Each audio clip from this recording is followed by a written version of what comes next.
Hi, everyone. Apologies again.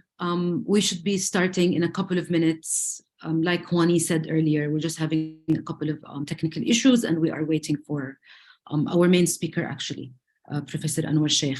So please bear with us. Sorry again about this. We will start shortly.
Yes, got it. Okay, can you hear me? Yes. I got it. Okay. Hi, Anwar. Okay, we are live. Attendees are here. Okay, Ying has asked me to start, so let me open my PowerPoint so I can switch to it. And I have to share the screen, right? Yes, just give me 1 second though. Yeah.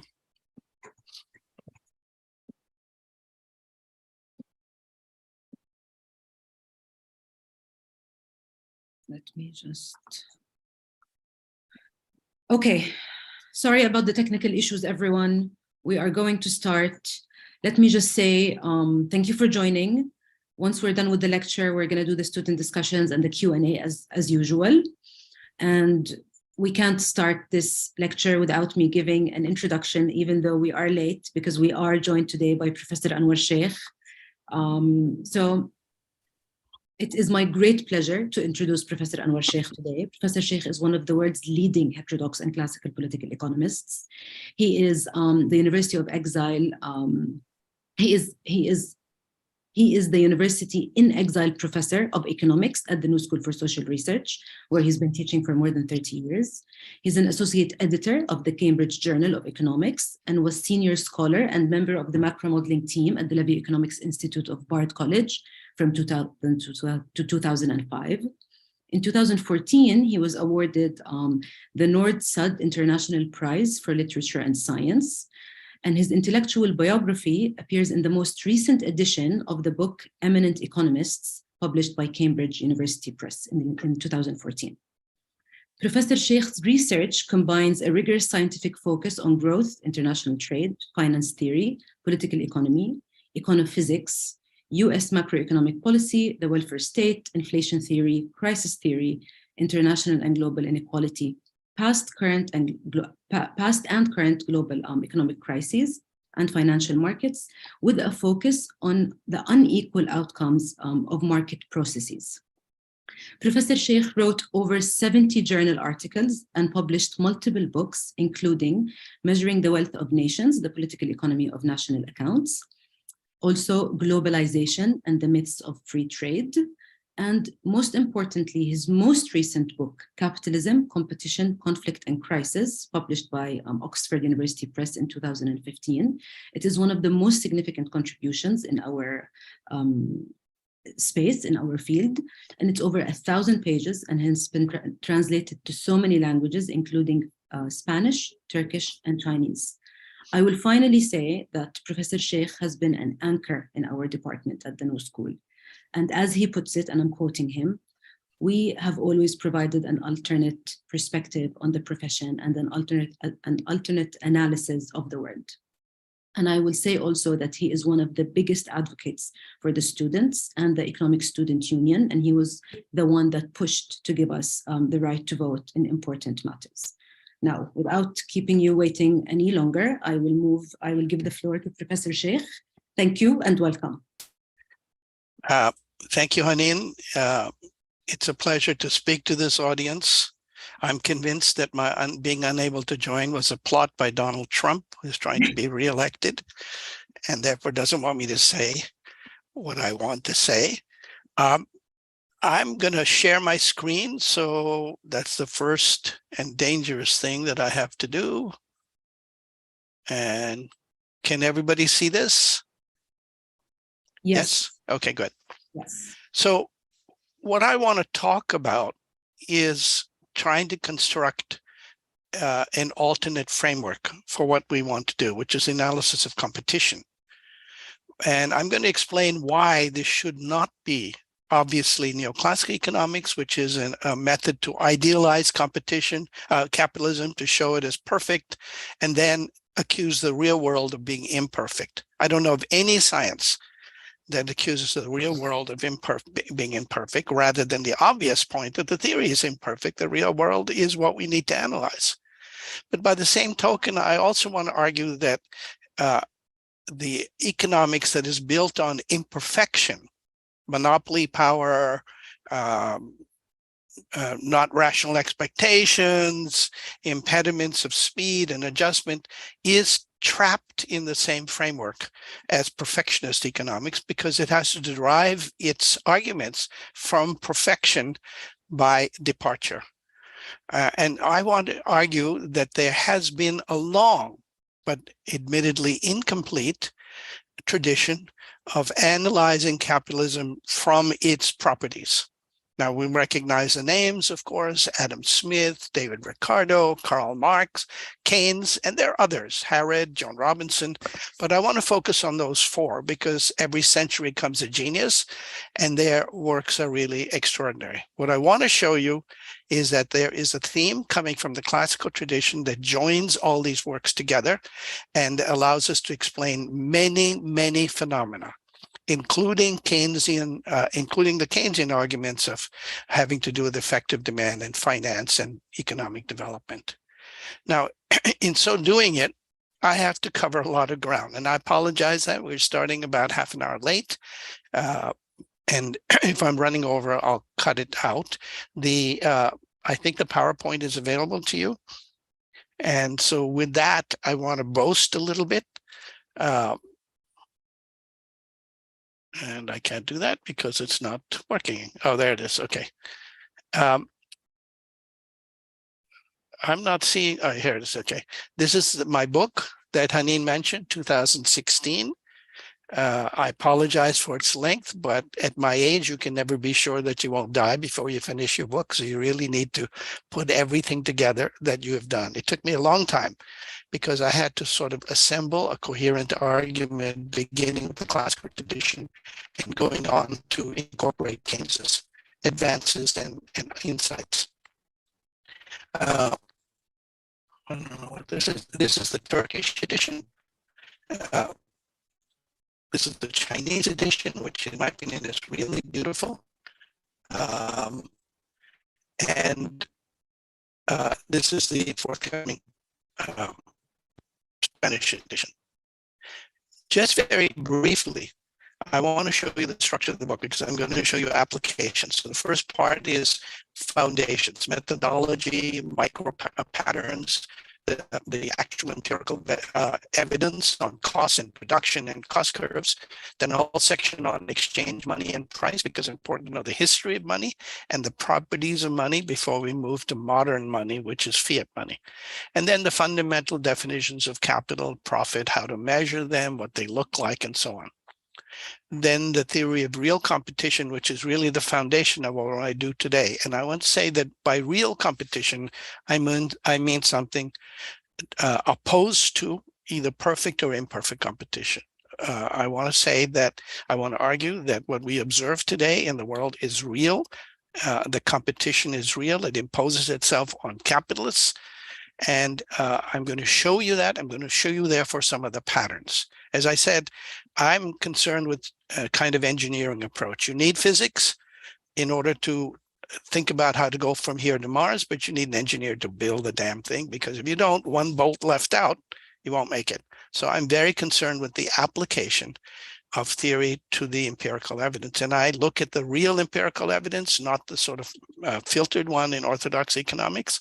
And I also use business literature. You'll see in my book many references to business studies, because after all, it's their job to analyze real business property. So there I have the theory of real competition, which is the foundation, critique of perfect and imperfect competition, including monopoly theory, post-Keynesian economics, and then the applications of these to the actual patterns of inter-industrial relative prices, a very fundamental theme in the classical tradition. Then the extension of that notion of competition to the theory of finance and the determination of the interest rate. I'm going to talk about that here. And then lastly, in this section of real competition, show you how this provides a very powerful theory of real exchange rates, which we have recently applied to China. And I give you all the links in the updated version of this PowerPoint. The third part is about macrodynamics. Now, I've said in passing that the key link between the theory, classical theory of real competition and macrodynamics, is the idea that the profitability plays a fundamental role in both. As Keynes says, production is determined by profit, which is not surprising. I mean, you start a business, you can't stay in business unless you make profit, and the profit dominates how you proceed. We saw in COVID how many businesses went out of existence because they didn't make profit.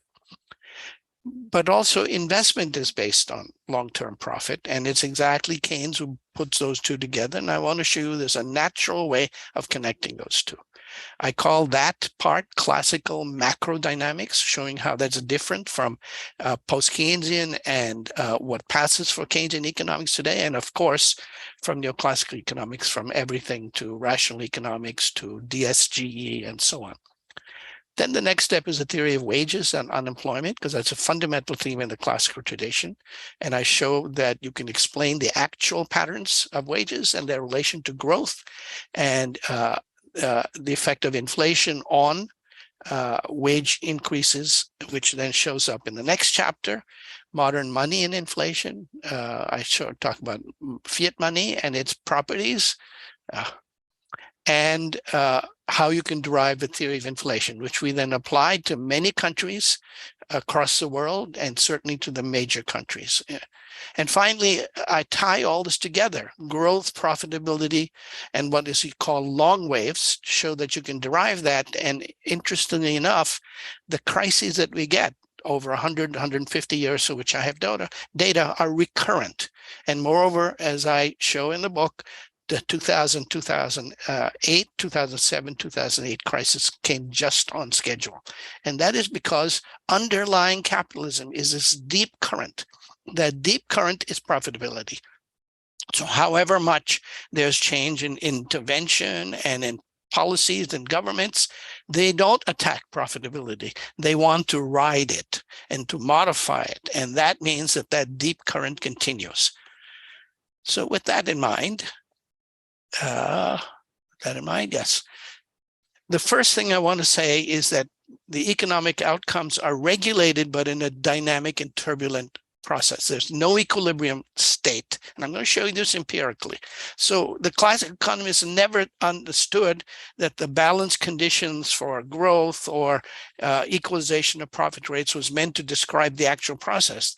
It was meant to describe the center of gravity of the actual process. And I'm going to show you how powerful that idea is.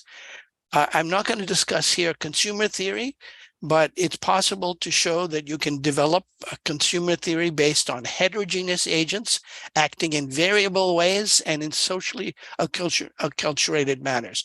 Your country, your language, your gender, your race, your personal path, all of these have to be accommodated. And yet there's a surprising and simple way to accommodate the whole, not individual things. I can't tell you what you're going to eat tomorrow.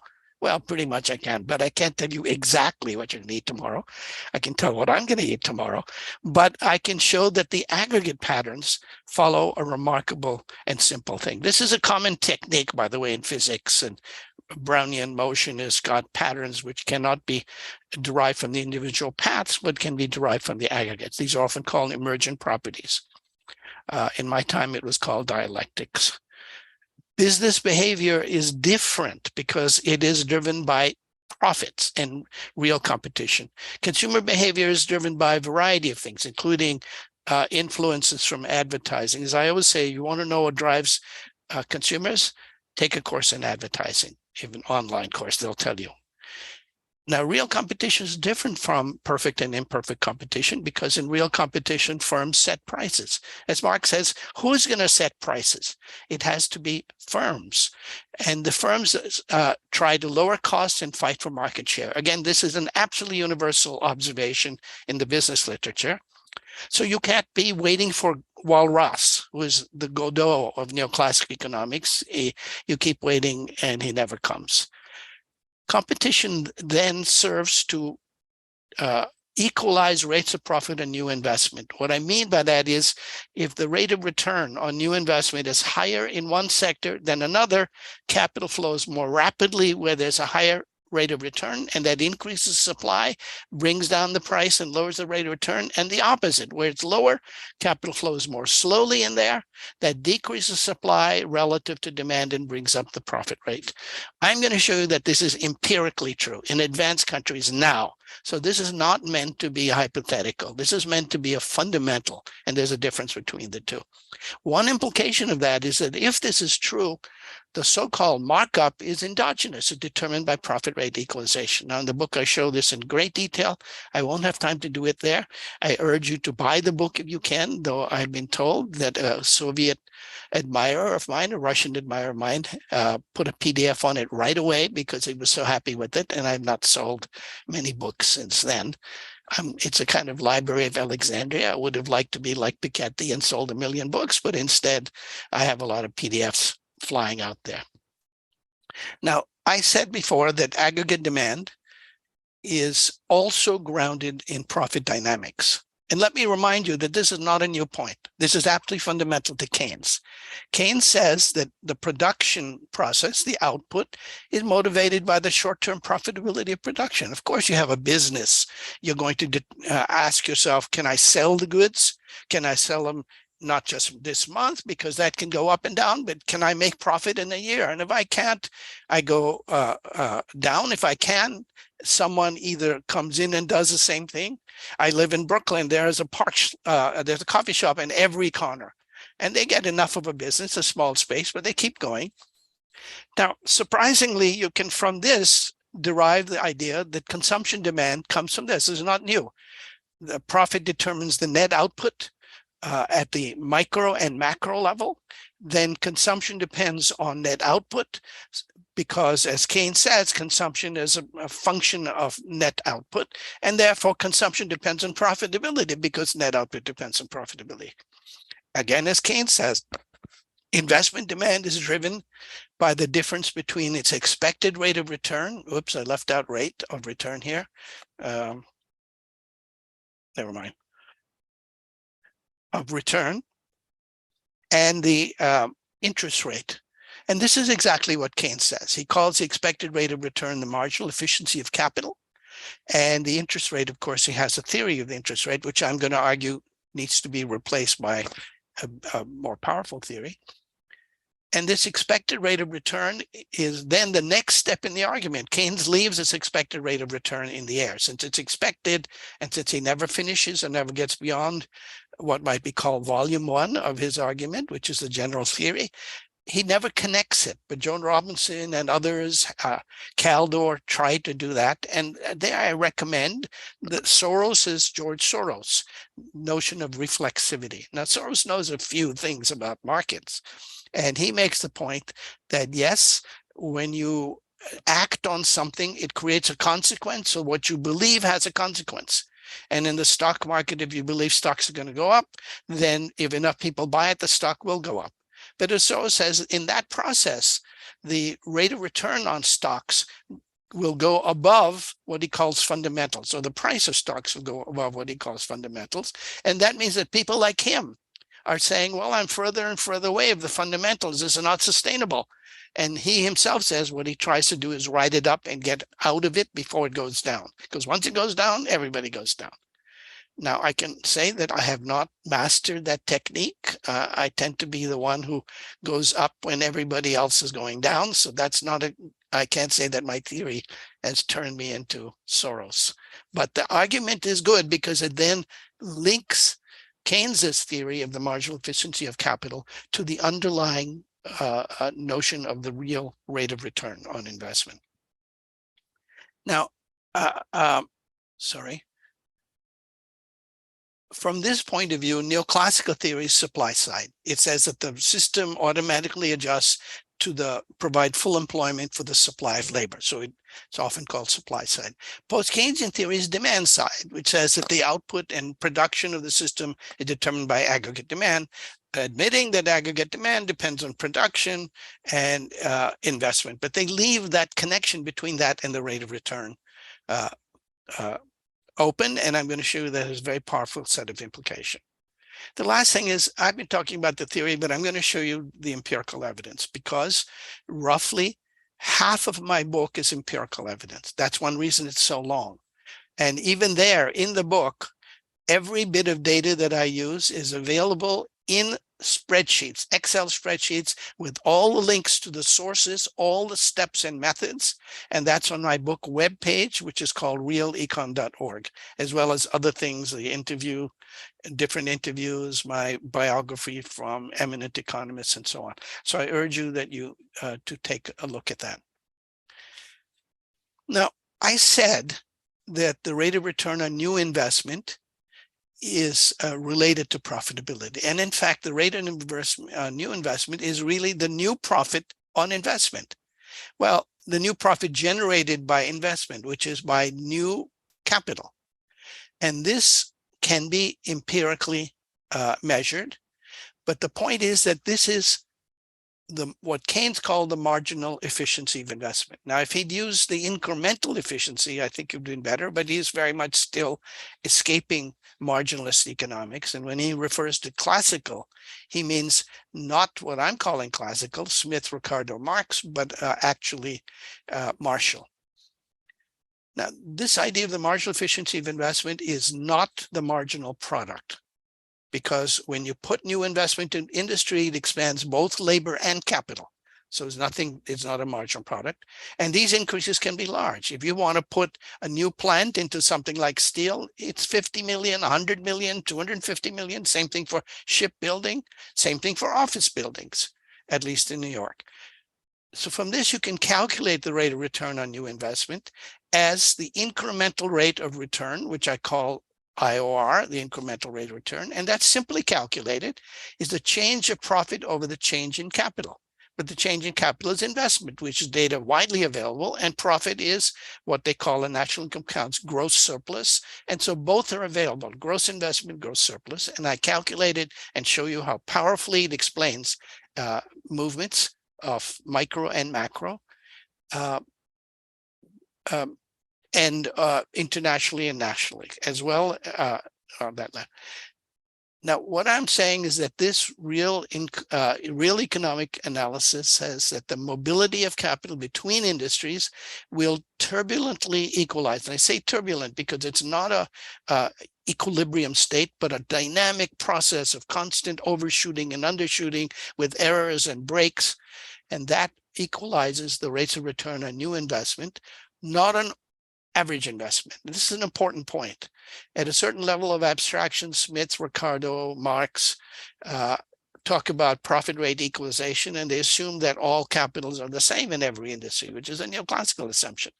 But if you look at their arguments and detailed observations, they make the point that capitals must necessarily be unequal because new capital is always coming in with new technology and the old ones are still there. So that's what we call in empirical economics vintages. Well, then the new vintage is the one whose rate of return gets equalized to new vintages in other industries. So I said this, and this is the data on incremental rates of profits in the United States from 1987 to 2005. That's because the BEA, when I wrote the book, had only that data. It's been updated, and I show in my book webpage all the sources, so you can easily update it. But notice the patterns here. These are a whole set of industries. You can't really see the pattern there, but it's in the book. These are different industries in the US over this period, and you can see exactly what is meant by the classical notion of turbulent equalization. Here it is. Not equilibrium, but constantly overshooting, and as what Marx calls cycles of plenty and cycles of something else. I can't remember, plenty and famine, something like that. This is in OECD industries. And this is because the OECD data is available nowadays, and you can see the same patterns. They cross back and forth. They go above and then come below. I call this a biblical pattern because what is high becomes low and what is low becomes high. It's not true in practice, but the Bible has that notion anyway. Now, from this idea I developed the notion that the market rate of interest is the price of credit offered by banks. This is obvious. If you borrowed anything, what you're paying for it is the rate of interest. And that means this is not the same argument as the neoclassical argument about loanable funds, which I discuss in the book, or the Keynesian argument of liquidity preference. Both of those are arguments located in the behavior of individual preferences.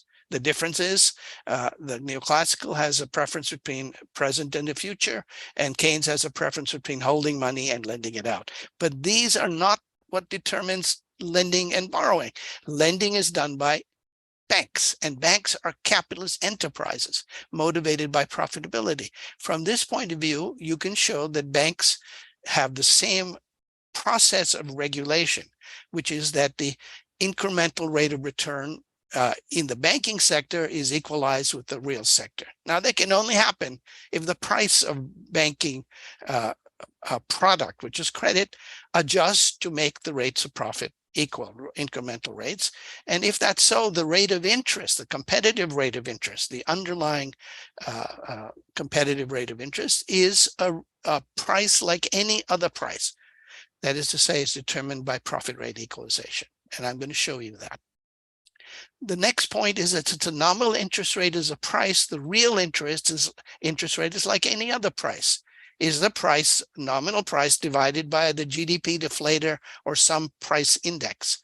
And it follows that the real interest rate will be determined by the nominal interest rate and by the price level, in which case, if the real interest rate is determined by profitability and equalization, the nominal interest rate will rise and fall in a powerful way with the price level, not with the rate of change of prices, as in the Fisher argument and as in neoclassical theory. And this is an extremely well observed phenomena. As Keynes says, this relation between the nominal interest rate and the price level is the best known empirical law in economics, and it is the best avoided empirical law in neoclassical economics. It's called, by the way, in neoclassical economics, a paradox, Gibson's paradox, because Gibson discovered it, and it's a paradox because it contradicts neoclassical economics. Now, for this to be true, the rate of profit of banks must be equalized with the rate of profit of other industries. And here is data from the rate of profit of banks, incremental rate of profit. We have the data to calculate that, and my book shows you how. And the rate of return on private industries. And you can see exactly what I mean by equalization. And that means that the interest rate is regulated by profitability also. Well, what about the stock market? So far, I've been talking about the interest rate on credit, on bank loans. In the book, I also show that the bond rate is regulated by that same rate, but because interest rates on different assets of the same duration have to be equalized because capital switches from one to the other. But the stock market, the rate of return as it's measured in the stock market is the incremental rate of return, exactly what I've been arguing. It's the change in the price of the stock plus dividends, which is the total return that you get in a period, divided by the price in the stock in the previous period. And that's an incremental rate of return from holding stocks or stock trading. And since capital is free to move between finance, between banks and stock market and production sectors, the rate of return in the stock market should be equalized with the incremental rate of return in the corporate sector. And this is exactly what we find.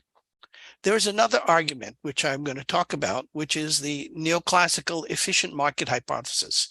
And that says in long-run equilibrium, all firms within an industry are alike and have only one type of capital within an industry.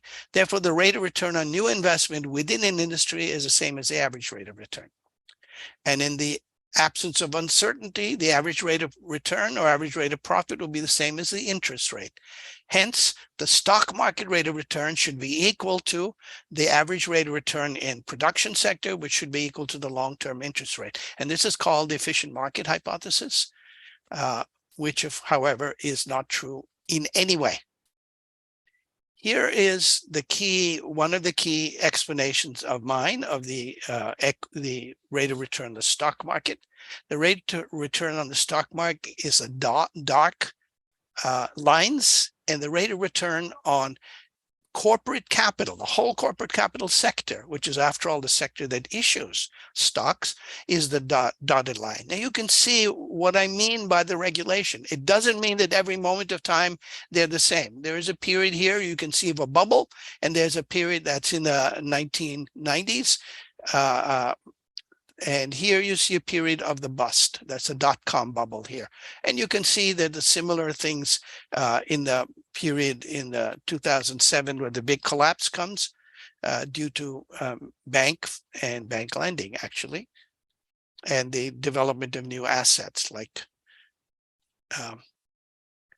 now, as I said, the efficient market hypothesis says in long-run equilibrium, the stock market return should be equal to the long-term interest rate. That's Eugene Fama is the most famous person. Robert Shiller says, okay, let's measure that. Let me find the long-term interest rate following standard neoclassical procedures, and let me relate it to the stock market rate. I have the data in my book, but what he finds, of course, for the reasons that I'm talking about here, the long-term market rate is a very slowly moving one, so that in fact, if you sort of plot it through here, you get, even if it may go through the center of gravity, and he constructs it so that it does of the stock market rate of return, the volatility of stock market rate of return is unexplained. And he says these waves of exuberance and depression are being driven by what he calls narrative economics. That's what Soros says in the first part. You think the market's going to go up, you tell everybody, the idea spreads, people buy the stock, but then at some time it comes down because the narrative changes. What Soros doesn't tell us, Shiller doesn't tell us is why, and Soros does. Soros says when the price is given far enough over the fundamentals, then people like him and stock market investors in general try to get rid of it. In stock market theory, this is even often done by looking at the earnings price ratio and assuming that it has a long-term center of gravity. But you don't need to do that. You can look at it in terms of the rate of return on production sectors. Now, let me link what I've been saying to macroeconomics, real macroeconomics. Aggregate investment, we know that macroeconomics, as Keynes argues, driven by consumption demand and investment demand. And I've already argued that, as Keynes does, that consumption demand is driven by net output, and net output is driven by profitability, because why would you produce? You produce in order to make a profit in a capitalist economy. And investment demand is determined by long-term expected rates of return, and I argue those are linked to the actual rates of return, so therefore investment demand is also driven by profitability. And this is the incremental rate of profit on investment, and I argue this is exactly what Keynes says, though he doesn't connect his marginal efficiency of capital to the real incremental rate. Now, Keynes argues that this is not just the incremental rate of return which determines profitability, but the difference between the incremental rate of return and the interest rate. And I discuss that and show those patterns in the book, but I want to just show you some of the implications of this argument for a fiscal stimulus. A fiscal stimulus is a pumping of money into the economy based on new money created by the state and maybe new credit advanced to firms and individuals. And that clearly raises aggregate demand, and it clearly raises output and the growth rate, and it clearly raises employment.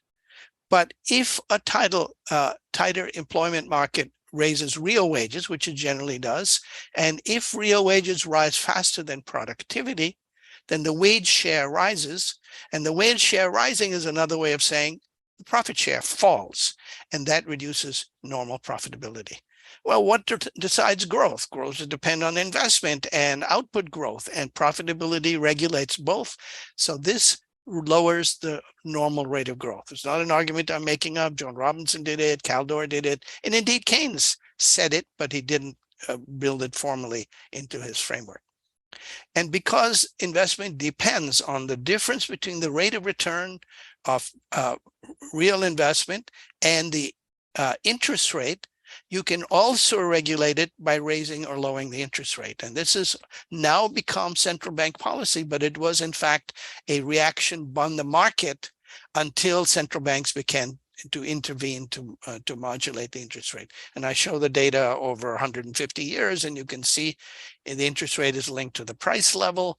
The growth rate may have an effect on the price level, so you can unravel those dynamics. The problem is that in the 1970s, as Keynesian economics was used to pump up the economy, it did do that. It raised the rate of, raised the level of output. It lowered the unemployment rate. It made the labor markets tighter, and it raised the wage share.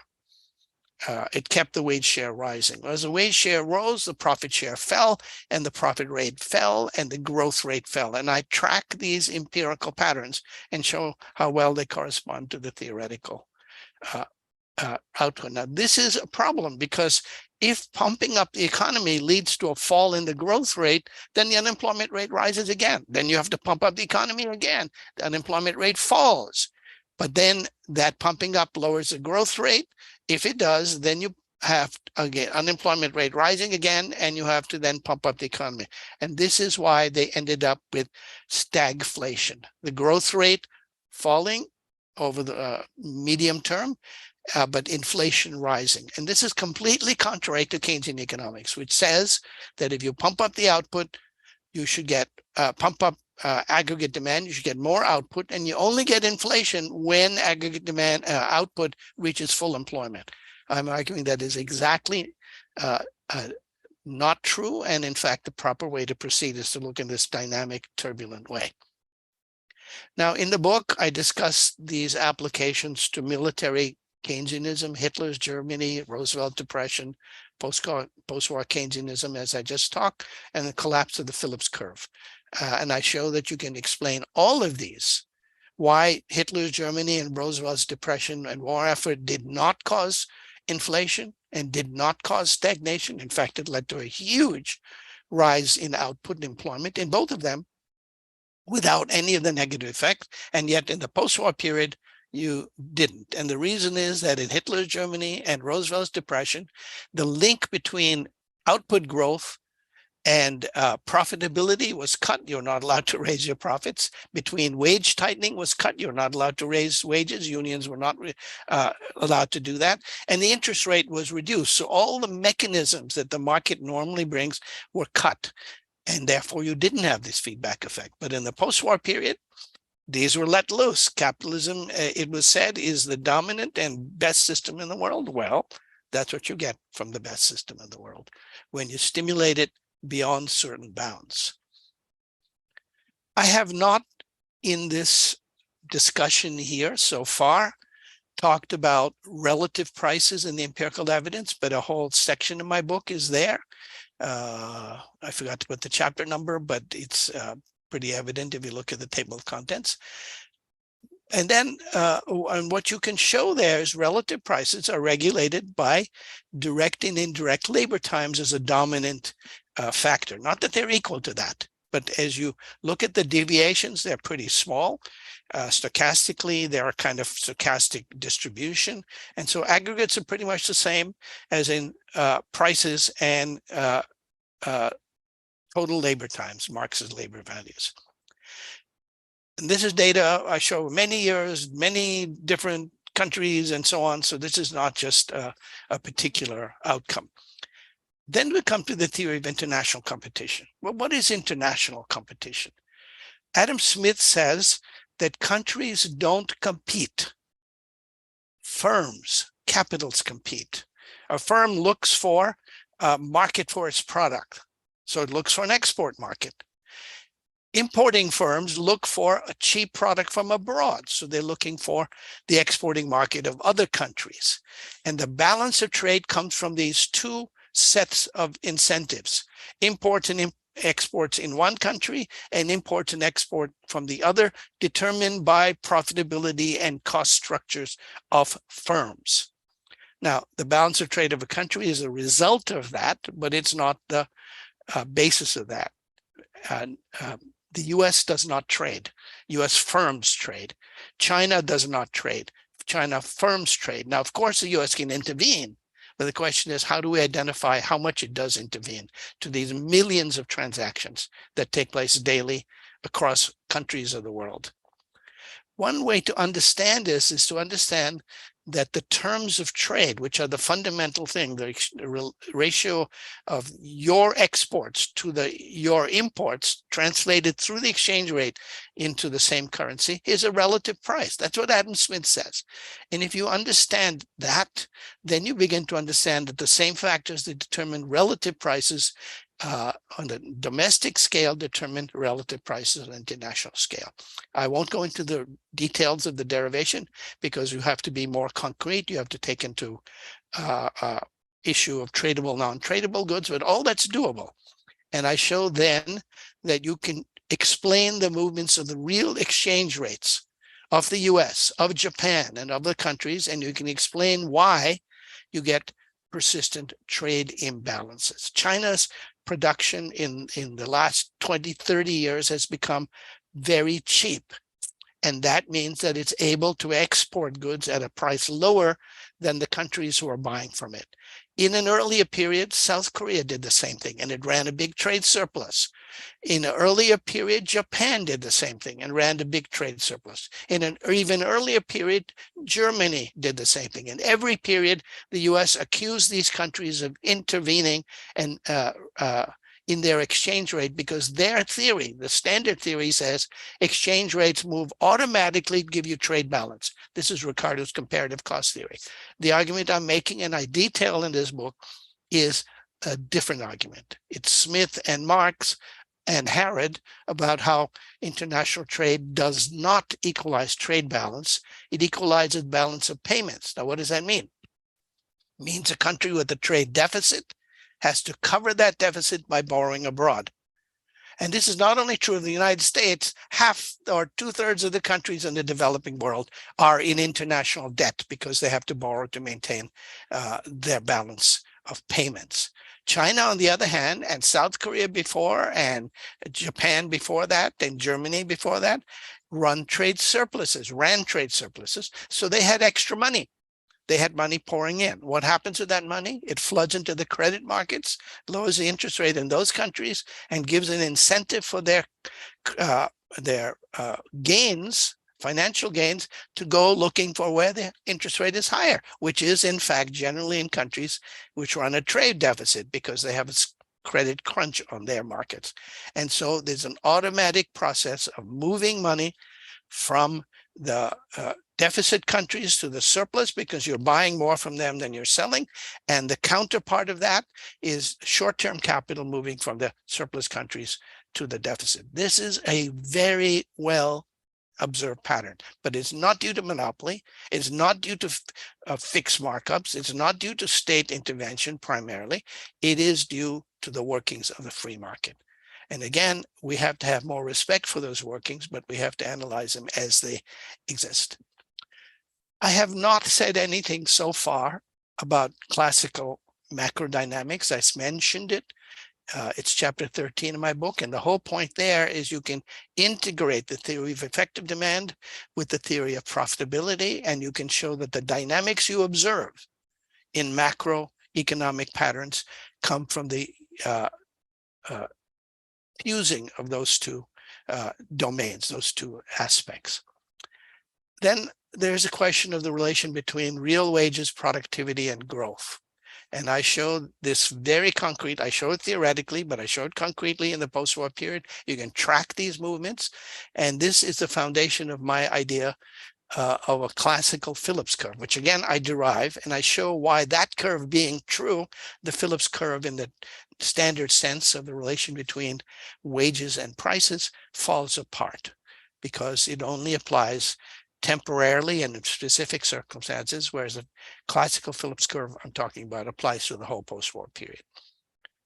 And again, I do theory and empirical evidence. Then the next chapter is modern money and inflation, chapter 15, where I talk about both the theory of modern money, and by the way, modern monetary theory is not new.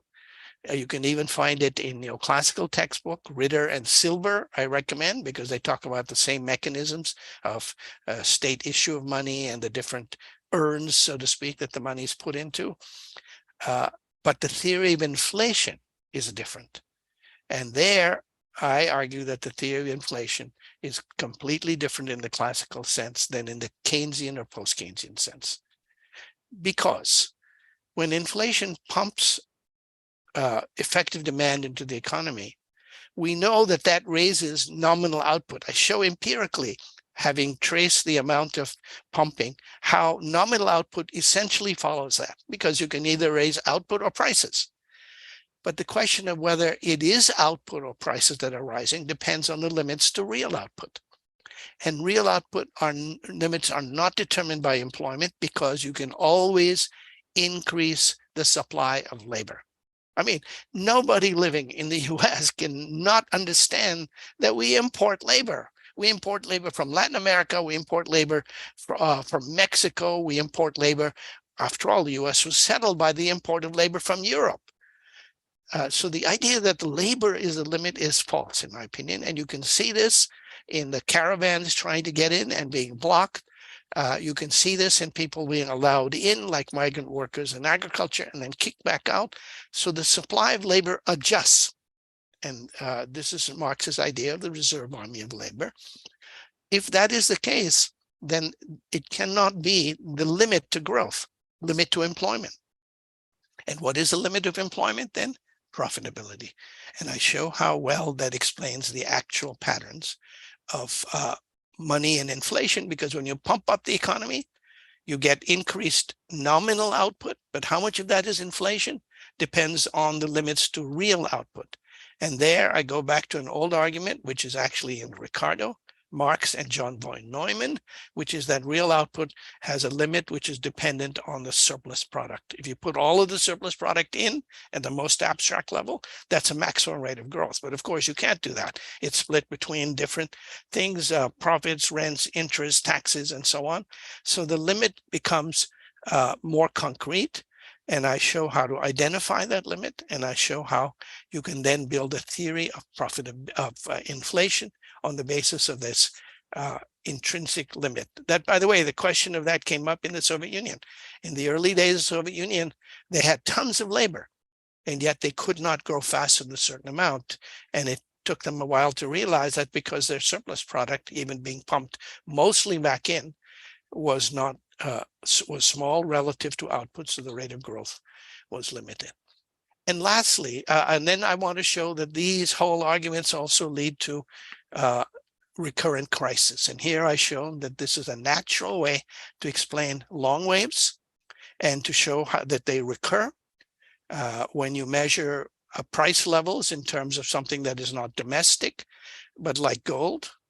And by the way, not Bitcoins, but gold, which is the oldest sort of safe haven. You get exactly the long waves that Kondratiev was talking about, and Trotsky too, but they recur all the way up to the present. And in fact, the crisis of 2007, 2008, as I predicted in my classes 3 years before that, and I'm on record because, thank God, students take good notes and record some of these classes. I said it would come around 2008, 2009, and that's pretty good. The last point, I have, in more recent work, become interested in national and global inequality. And that is amazing patterns, that when you take the distribution of income in the United States and you split it into what is essentially wages, which is the bottom 95, 97%, then that follows a well-known law in physics, or in many, but especially in physics, which is called an exponential law. And you can show this. You don't need any theory. You can show it in every year by just breaking down, taking the bottom 97%. The top 3%, however, which is, of course, what we know is where the top rich live, follows a different law. And that law, interestingly enough, was derived in 1897 by Wilfredo Pareto. Pareto is a young man who was given the task of tabulating the incomes of the rich, because the state, the French state, wanted to tax them. And to tax them, you need to know what they are. And he discovered that these incomes follow a pattern, which he then which is a power law, and it's now called a Pareto law. I can show that this appears in the United States in every year, and I'm not doing this new. This is developed by Viktor Yakovenko and his co-authors. He's a physicist. And it applies in all advanced countries in all periods of time, that these two parts are there. And what my contribution is so that you can derive these patterns, the laws, from the old classical idea of wage equalization in a turbulent way and profit rate equalization in a turbulent way. So we have shown that you can actually derive the observed patterns from the classical foundation. Now, I've made a lot of claims here. The last point, I think I'm pretty much on time, right? I started at 12:30, so it's 40 minutes going to be. None of the arguments require rational choice or the huge number of attachments of imperfections to perfect behavior, optimal outcome. No reason to attribute actual behavior as deviations from these fictitious perfect states. And therefore, I have argued throughout that when you say imperfection, you say perfection, because there's no notion of imperfection except from perfection. I was educated in Catholic school as an undergraduate, as a high school student, and I'm allergic to both of those things. The idea that heaven is perfect and the world is imperfect.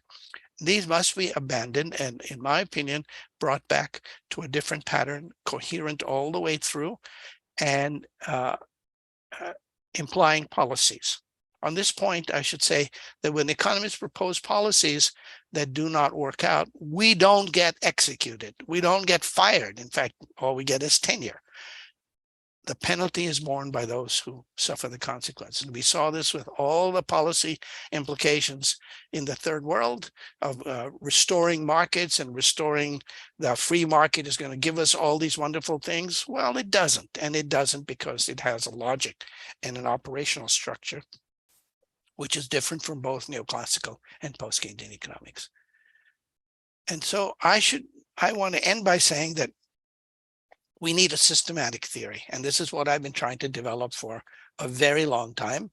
And I must say it has had little or no influence on heterodox economics and zero influence on orthodox economics, though my book did win a prize in China for the Yikai JP Morgan Prize for the Financial Book of the Year, which is a shock to me also.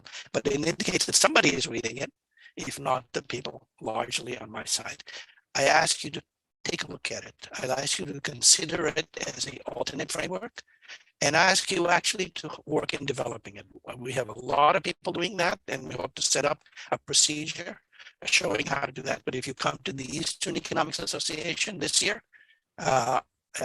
you will see that there are two panels on real economic analysis, micro and macro, not doing what I've done here, but doing new applications. So with that, I thank you for inviting me to this, and I will now stop and leave it up to the next stage.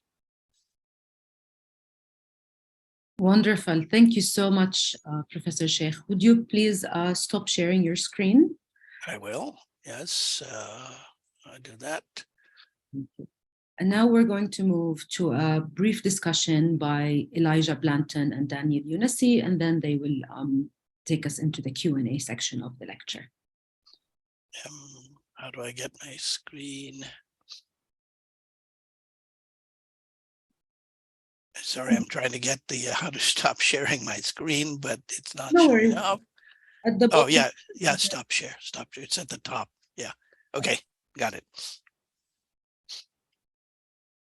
Okay, Elijah, the floor is yours. Thanks, Anine. Cool, thanks, Professor Shaikh. Very illuminating as always. I wanted to highlight a couple of points about profit-led capitalism and profitability, which I've heard you discuss before, but which don't always come up.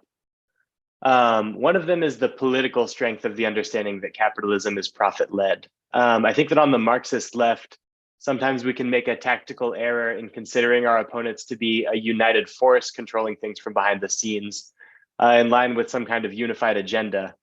And while there are examples of this, I think as a rule, it's good for us to return to this kind of Marxist principle that political phenomena emerge from class society according to the dynamics and the determinate logic of that society, which is just to say no one is actually in charge of capitalism. It's a fundamentally, and you could even say uniquely anarchic system.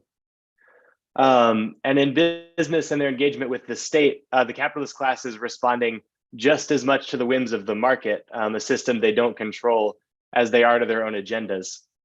And in some way, this makes capitalism even more terrifying, because it means that nobody, not even the bad guys, not even our opponents, are actually in charge of society. Rather, the market is in charge. And I guess in this way, you could say that the struggle for more democracy, or the struggle for more control by workers and oppressed people over the state, is in some ways the struggle for a rational society, just as much as it's the struggle for power. It's the struggle to have someone in control. And this brings us to the other thing I wanted to bring up, which is this idea of monopoly capitalism, that it's an ultimate consolidation of political power over the world economy. And of course, there's an analog in the post-Keynesian school, which relies heavily on monopoly in its macroeconomic analysis. And I think it's crucial that real competition presents a viable alternative to these outlooks. It has the political latitude to analyze phenomena, from the rise of the populist right-wing movement to the failure of state-managed capitalism in much of the developed world during the 70s. And I think seeing modern capitalism sort of purely as monopoly driven, which I think is a trap we fall into, presents a danger of explaining away these phenomena rather than actually understanding them. And I'll just mention that you've spoken on, for instance, the Greek left's response to austerity when they were in electoral power through a coalition, and the fact that they had not so much an incorrect theoretical framework to encounter austerity, so much as a hodgepodge and disunified framework. So I have some questions related to what you think left electoral movements should do now that they may be in some places on the ascent again, but I want to pass it on to you, Nessie, and then we can get into the discussion after that. Hi, Dr. Shaikh. Thank you very much for your wonderful, insightful lecture.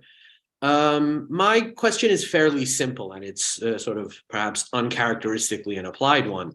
I would like to hear a little more from you, if possible, about the application of your theory of inflation, which crucially rests on the idea of profitability and maximum reinvestment, on contemporary issues around inflation that we're all dealing with, both in North America and in Europe and across the world today. I think this is a very relevant contemporary debate in which real economics can make a important analytical contribution, and I would be interested to hear more about that, if possible. Okay. Is there one more or no? Sorry. No, that's it for me. Oh, that's it. Okay, great.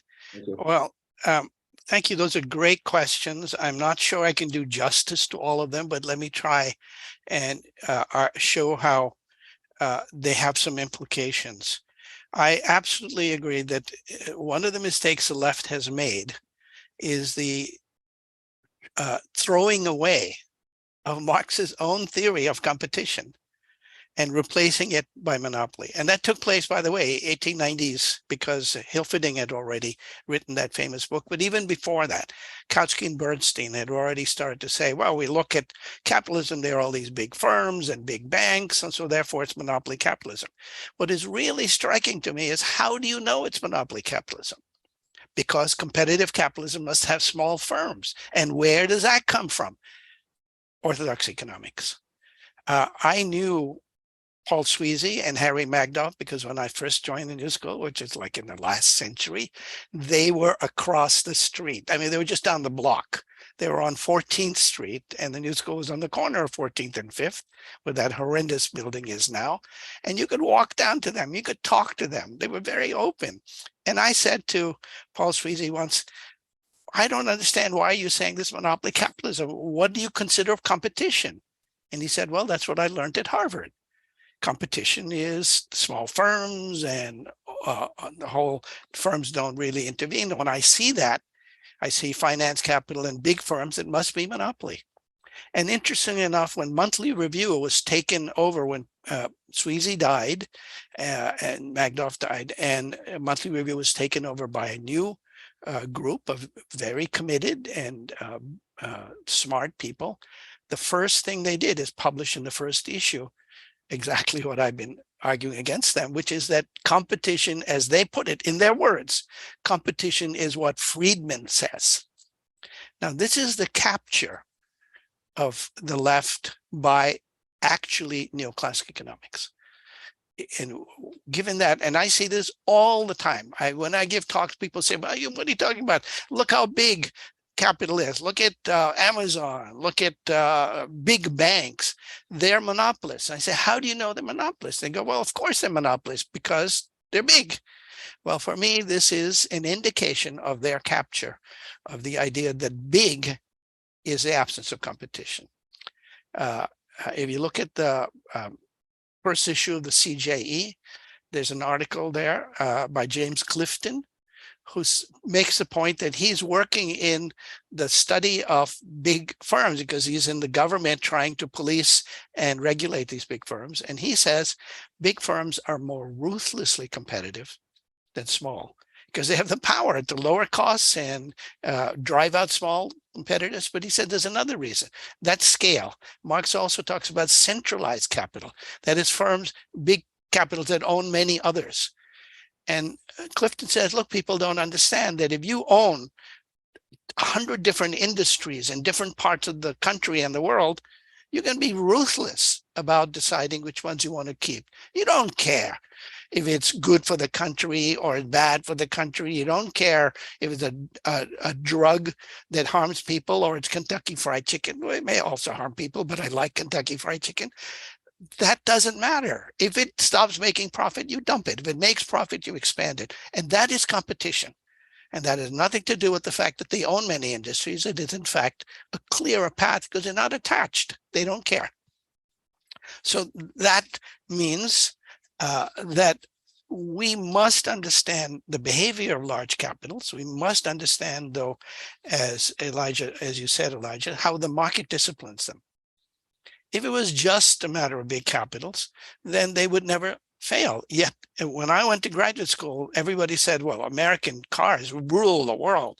They're going to continue forever. And as these people were speaking, American cars are losing their market to Germany and Japan and South Korea and so on. They used to say the same thing for Kodak film. They used to say things for Polaroid. Now, you don't remember Polaroid, but Polaroid was the first camera that you could shoot, and its film was developed within the camera, and it came out with a picture. It's an early iPhone. It went out of business because iPhone and others drove it out of business. It's not an immediate process, but it's an ineluctable process. And that's something to keep in mind. If the capitalists don't control the market, then we have to understand that our energy should be directed not only against the capitalists, sure, but also against the market, because the market also regulates them. Now, Daniel's application of the theory of inflation. I would argue that we are now in a state that I call siegeonomics. Siege as in outside attack, and economics. What does that mean? I watch a lot of science fiction and I have no taste whatsoever. So I watch everything. Mostly it's crap, but anyway, I like it. I grew up as a science person in high school and college. And one common theme there is an attack on Earth by aliens. Well, what does an alien attack do? It encircles the Earth and cuts it off from many things that it needs. It destroys agriculture. It zaps it, includes viruses, many different forms of these versions. But what it does is it destroys production. Now, in the production, then the supply decreases sharply. The question is what happens to demand? If demand is left to itself, it'll also shrink, and you may get prices falling and output falling even more as businesses cannot maintain either their supply chain or their sales chain. But think of a government which understands this and tries to counter it by giving money to people so they can maintain their purchasing power, even as the supply shrinks. Well, what are you going to get? You can get inflation. You can get supply chain shrinkage, demand maintenance, not necessarily increase, but at least not as fast, and you can get inflation. That is the policy, the progressive policy that governments should follow. They should have inflation, because that inflation is a symptom of their doing the right thing. And as supply chains are repaired, and they are being repaired, then the balance will change. The wrong thing is to raise interest rates and choke off this demand, which is what they're doing, because it's going to harm the poor the most. And of course, that's exactly the point. They know that it's going to harm the poor the most. The rich can borrow everywhere in the world, and they can borrow on terms which are always hidden. Ask Donald Trump. He will tell you that if you catch him in a good mood, you can do it. So we have to then fight for exactly inflation now, at least for the policies that give that, as long as there are policies directed at people who need that stimulus in order to survive. We should be fighting for policies that give more employment from non-market sectors. An old argument, we really need that now. And we should fighting against the policies that inflate the purchasing power of the rich. I mean, we know that they have unlimited access to everything, and they don't really care. The interest rate's not going to harm them. They have many ways of getting around it, including taxes. So raise taxes on them. This has been done in the past. So this is not some kind of bizarre outer space proposal. This has been done in the past. And let me remind you what I said before. In wars, you get exactly what I'm talking about. Wars affect the supply chain, right? And that's the whole point. So therefore, your supply shrinks. So what do you have to do? You have to switch to domestic supply, and you have to stimulate it hugely and allow channels of production which were perhaps not closed before because foreign supply was replacing them. So you revive domestic production, and you change the rules and so on. And you stimulate. The federal government ran a huge deficit in World War II, but so did Hitler. Why did this not lead to inflation?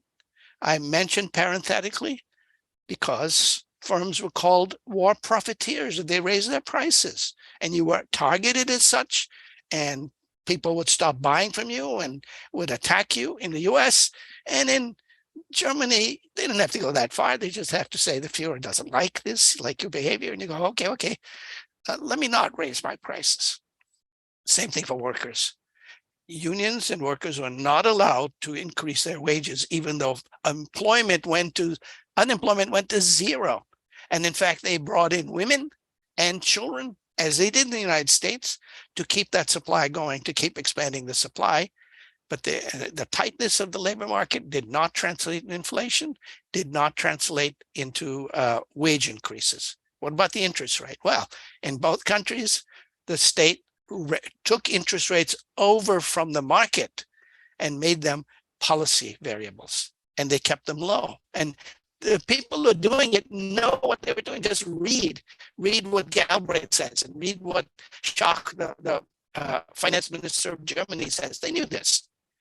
They were not trapped in the neoclassical framework at all, and they did it right in this sense, that they were able to hugely expand output and production and growth without inflation and without wage increases, and slow down also, by the way.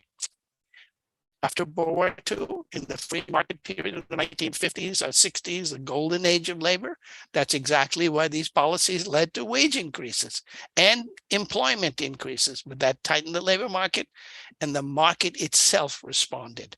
And then Keynesians had no idea what to do.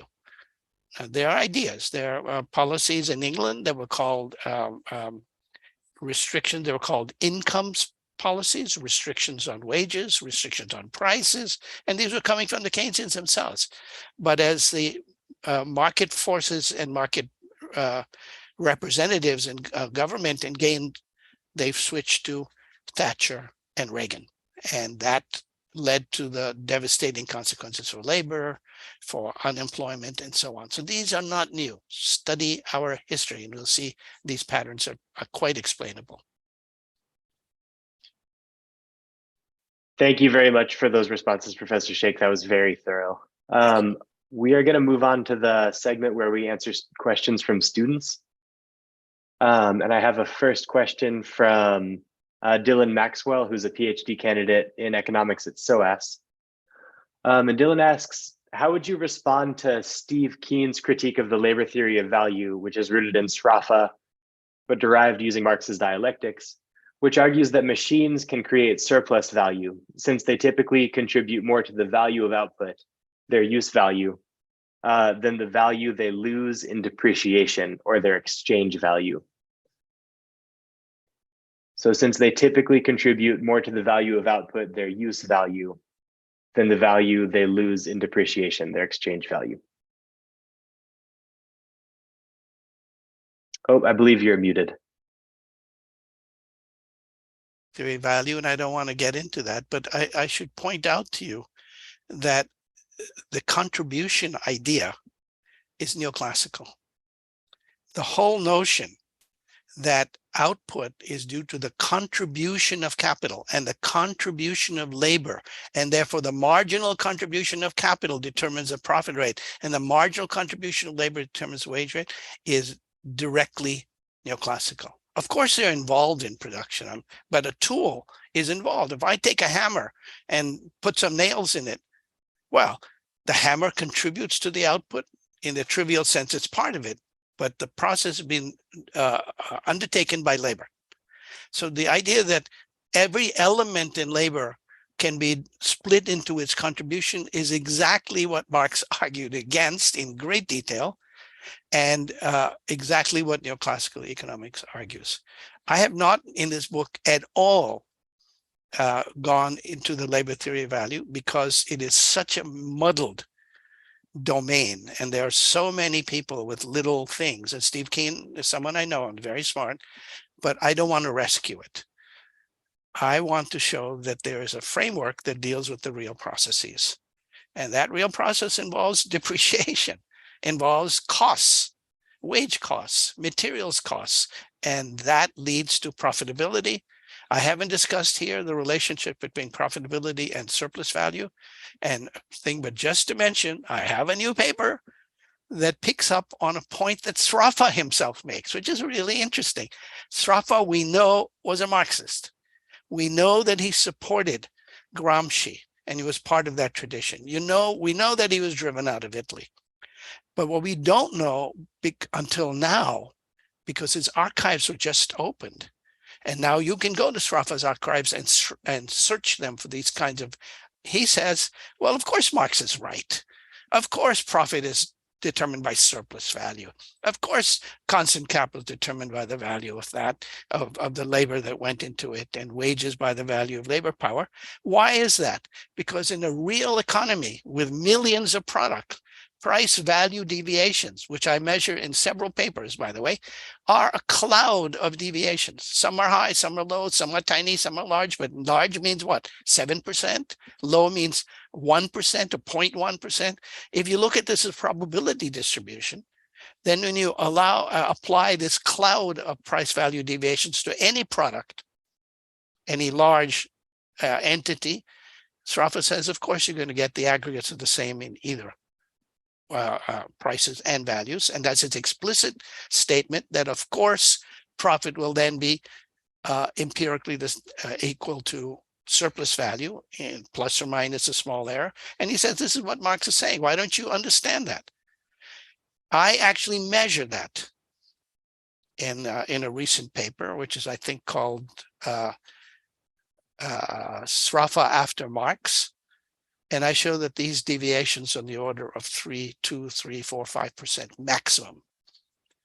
Statistically, that's less than the error of measurement in national income counts and input-output tables. So if you're doing what I used to learn in physics, doing your error analysis, you can't even say they're distinguishable. But suppose they are, plus or minus 3 or 4%, doesn't make any difference.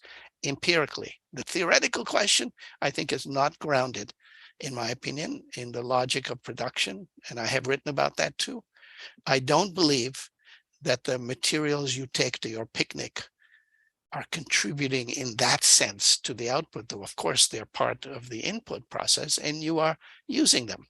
So I disagree with Steve, but I deliberately left that out of this book because I did not want this book to be a medication on the labor theory of value. It isn't. It's about real capitalism and real processes.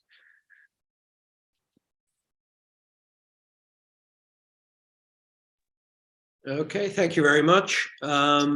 We have a question here from Diego Polanco.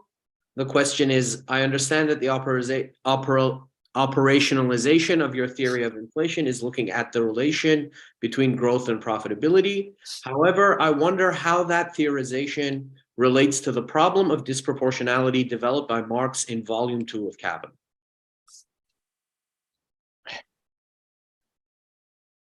As I said, I deliberately avoided going back to these old debates because I think they're very badly posed.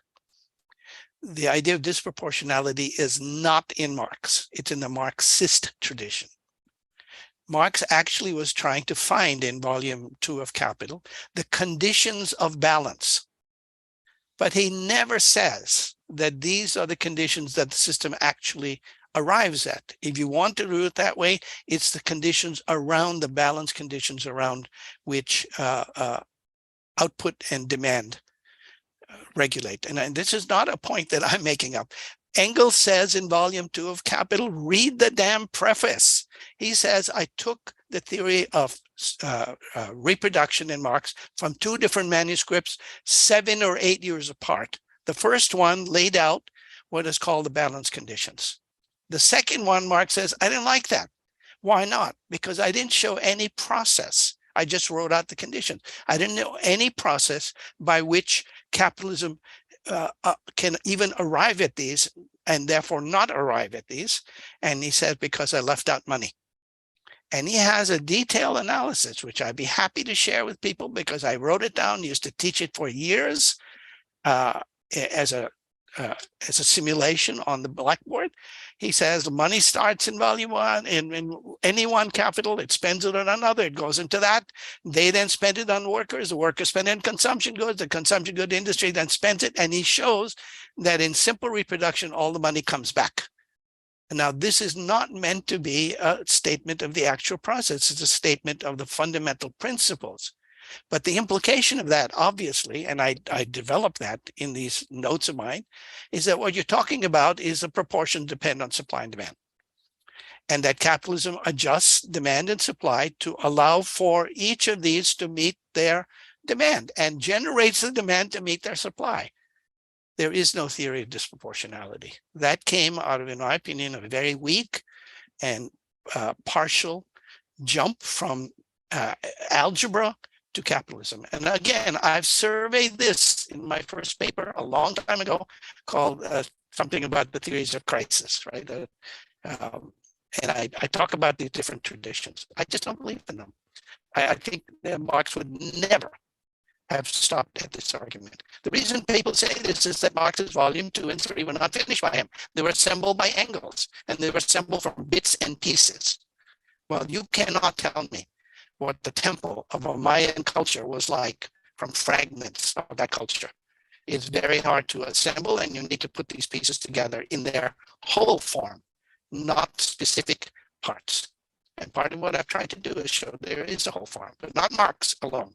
I'm not interested in claiming that I've sort of unraveled through some mystical means Marx's argument. I'm trying to show that he had a very systematic argument, which he picks up from Smith and Ricardo, and that Keynes, in effect, not knowing it, picks up the same argument for his fundamental things. And you judge it on that.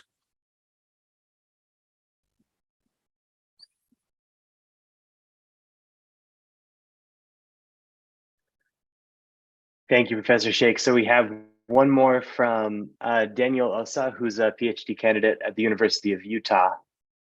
And Daniel asks, how does the theory of real competition, how is it useful to understand the dynamics between central and peripheral countries?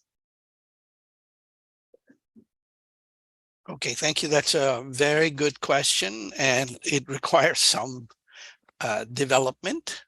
But let me go back to the earliest argument about that relationship, which was a Singer-Prebisch theory. Now, that argument actually is rooted in the classical argument of David Ricardo.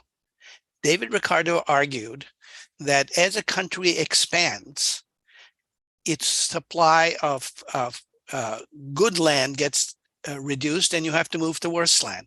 And then as the demand for corn or agricultural good expand, you move to worse and worse land. What does that mean? It means that the cost of the good land is here, and as you go to worse land, the cost goes up, and you go to worse land, the cost goes up. This is not a neoclassical marginal cost curve. It could be a good land, could be 40 years.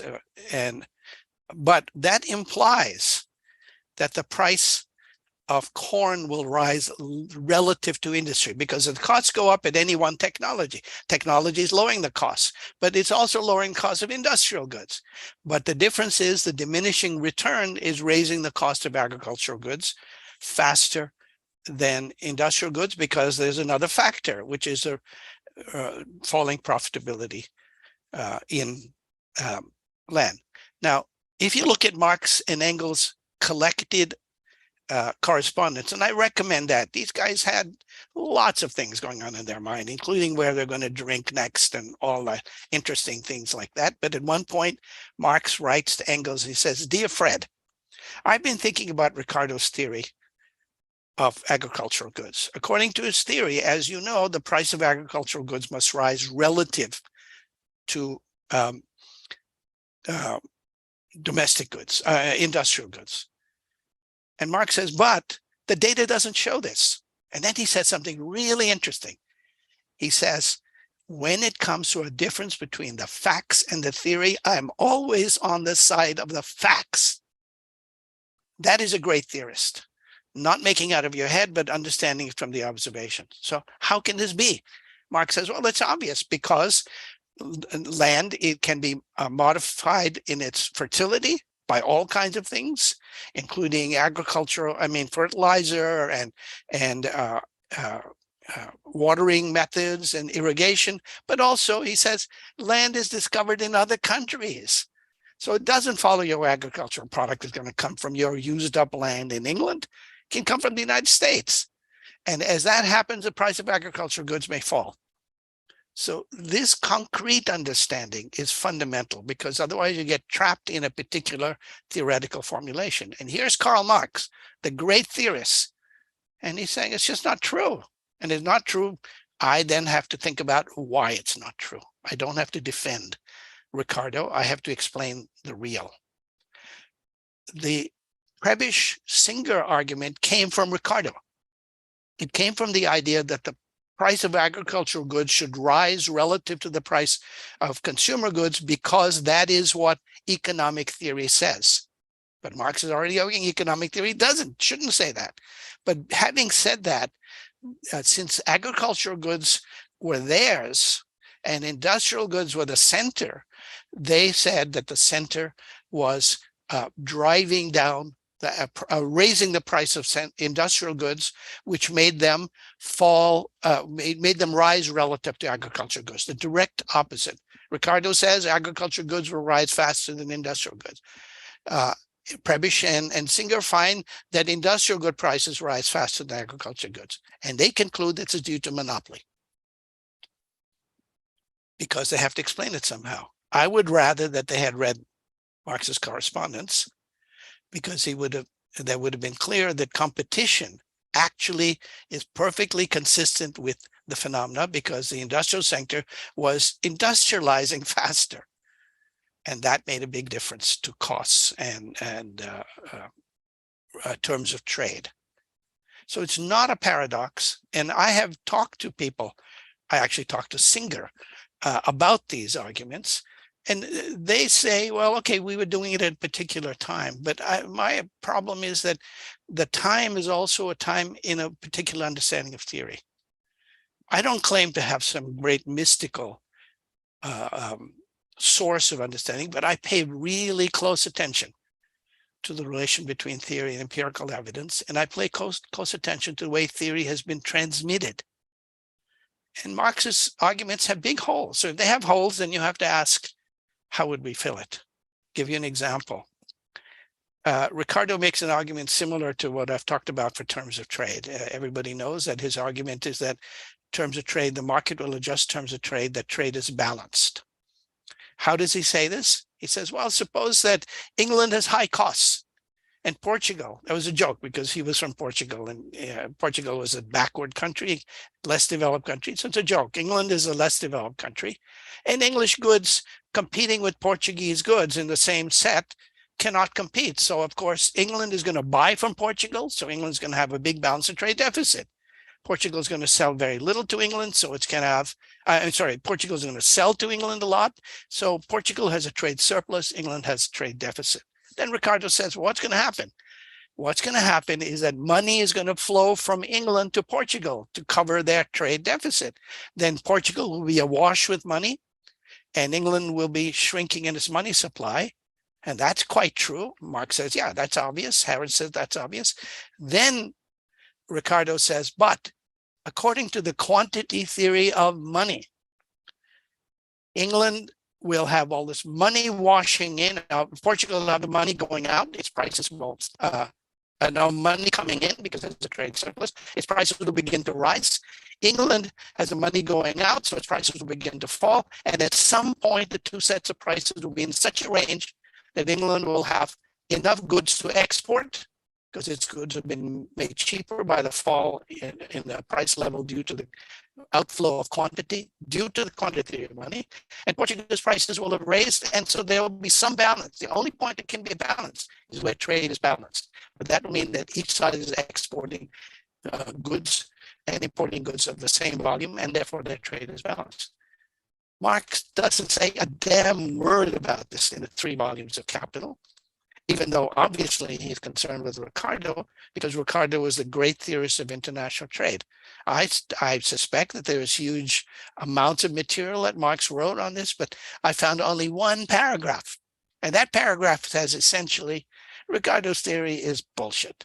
It's bullshit because money flowing into a country does not lower the raise the price level because the quantity theory is wrong. He's already said that in volume 1 in great detail. And since that, what does it do? Money flowing in, it increases supply, what he calls increases liquidity, and it lowers the interest rate.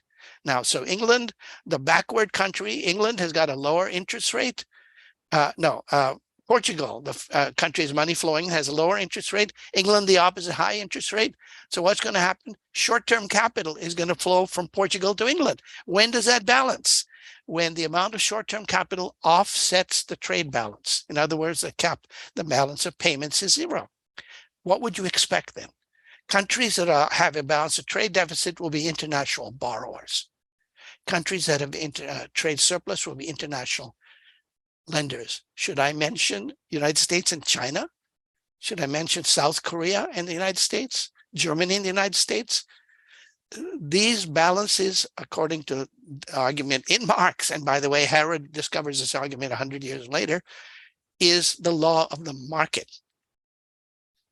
Now, the state can intervene, can put barriers in it, and yes, but it's still fundamentally talking about this huge tidal force.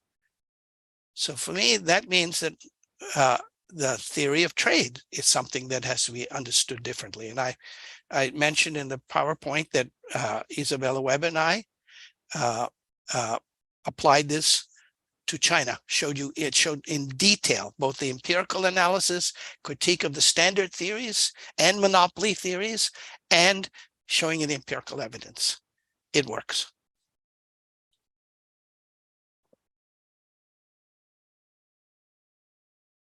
Okay, so these two are the last 2 questions. First, we have a question from Yanis Tsilirakis at Ventris Corporation. What was Marx's theory of competition that was replaced by monopoly? Shouldn't the worker that devised/manufactured the proverbial hammer share into the returns that the hammer's user enjoys? Wouldn't that destroy the concept of a unified proletariat workers class? And sorry, let me do one question at a time, because that argument is exactly what neoclassical theory says, right? The product is produced jointly by capital and labor. So machines and workers, one inanimate and one the animate, are actually both contributing. So the return to the contribution of the inanimate object, which is capital, money capital, machine, so on, goes to the owner of that. The return to the animate part goes to the owner of what Marx would call labor power, right? And what is the fair distribution? Marginal product of capital goes to capital, marginal product of labor goes to labor, and this is a division of value added, which is just, it's fair, and it's proper. And that's been the argument from right from the beginning. Clara Mattai's new book called The Capital Order talks about how these arguments were used by fascism to keep labor in its place, because everyone gets in the market what they contribute. I don't believe in that at all.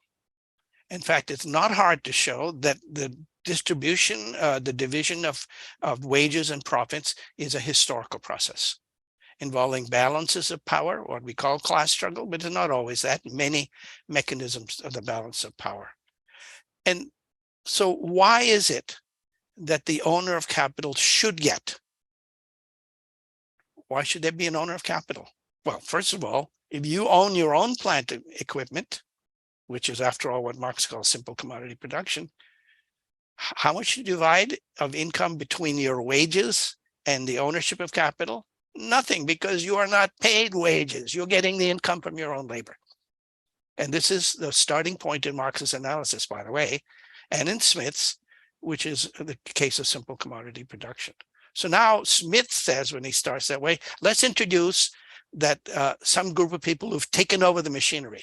Now they have a right not given by God or given by the labor process, but the right of power to take a portion of that. And how much should they take? Well, as much as they can. We know that historically. How could anybody forget that?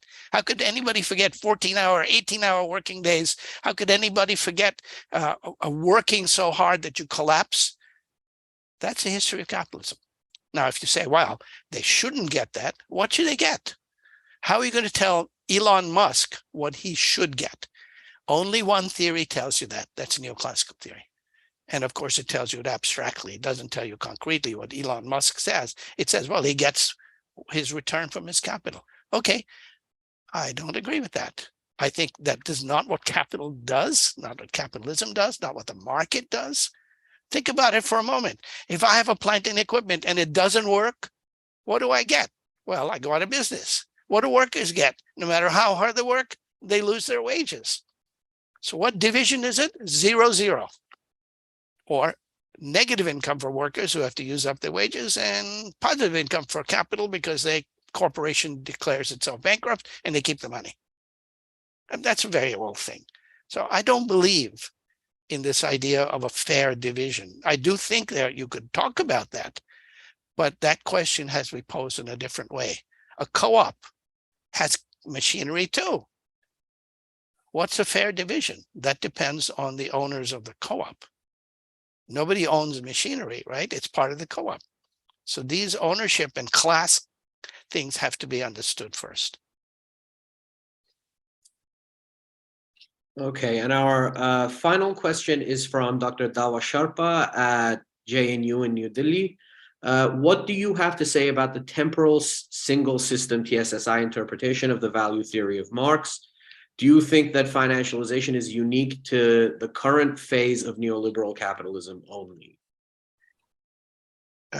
Those are two different questions. I don't think much of that temporal systems approach. I think it's just fake.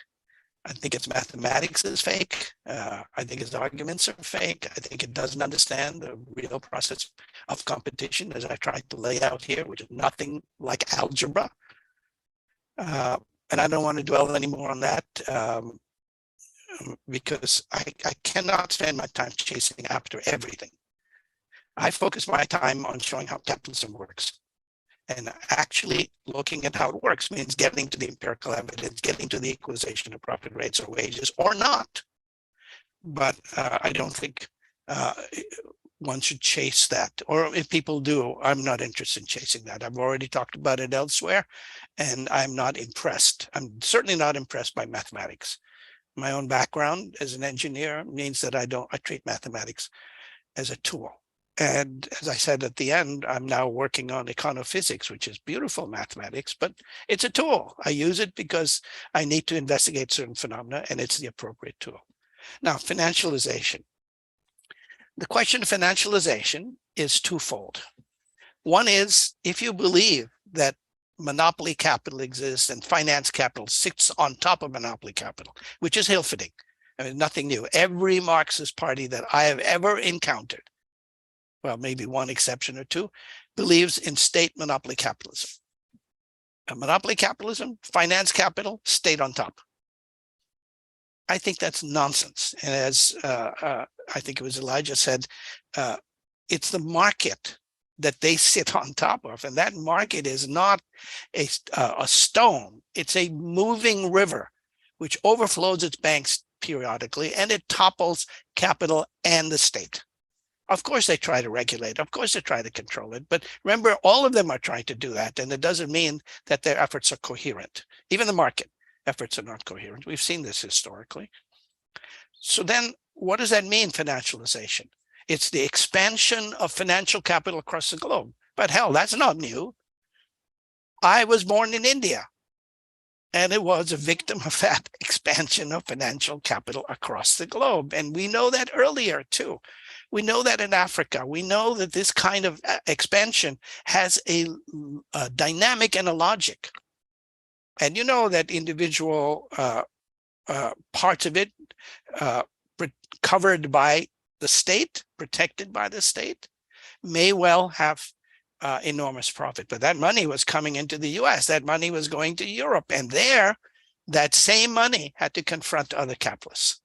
So the special pass given to the East India Company led them to have lots of money. But then once the money came into the normal sphere, people didn't say, well, this is East India money. I'd give you a higher profit rate because you're such good guys. That didn't work.